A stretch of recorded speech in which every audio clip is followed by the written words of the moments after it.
Hello everyone, welcome back to my YouTube channel perfect coaching classes. आज आपण अतिशय महत्त्वाचा नियम शिकणार आहे सोल्युशन मधून आणि तो नियम आहे Raoult's law for partial pressure. Okay, when a solution contain two volatile liquids, okay, त्या सोल्युशन साठीचा हा तो नियम आहे। काय सांगतो नियम बघा, the partial pressure of any volatile component of a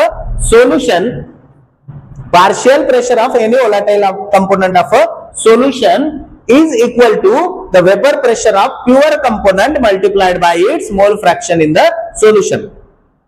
जेव्हा दोन कंपोनेंट volatile आहेत सोल्युशन मध्ये, तर अशा वेळेस एकाच पार्शियल प्रेशर हे तो प्युअर असतानाचं प्रेशर मल्टिप्लाइड बाय त्याचे मोल फ्रॅक्शन। ओके, तर इथे बघा आपल्याला सांगितलं, जर आपण कन्सिडर केलं की P1 आणि P2 हे दोन्ही कंपोनेंटचे A1 आणि A2 ह्या दोन व्होलाटाइल कंपोनेंटचे काय पार्शियल प्रेशर आहेत।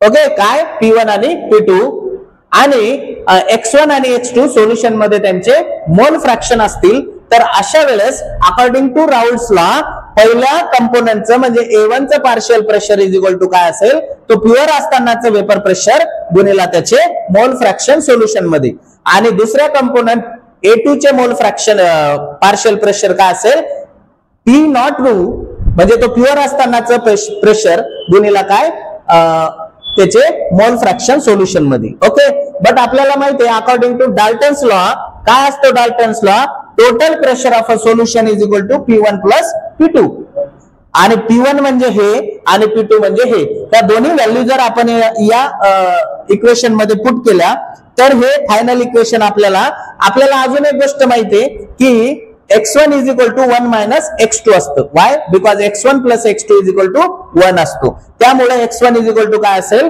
1 मायनस x2, आणि ही व्हॅल्यू जर या P1 च्या जागी या x1 च्या जागी आपण ठेवली तर यांनी याला मल्टिप्लाय केलं तर मग P01 minus P1 into x2 आणि प्लस काय P02 इंटू x2 जसंच्या तसं, आणि ह्यानी फायनल इक्वेशन काय येतं हे।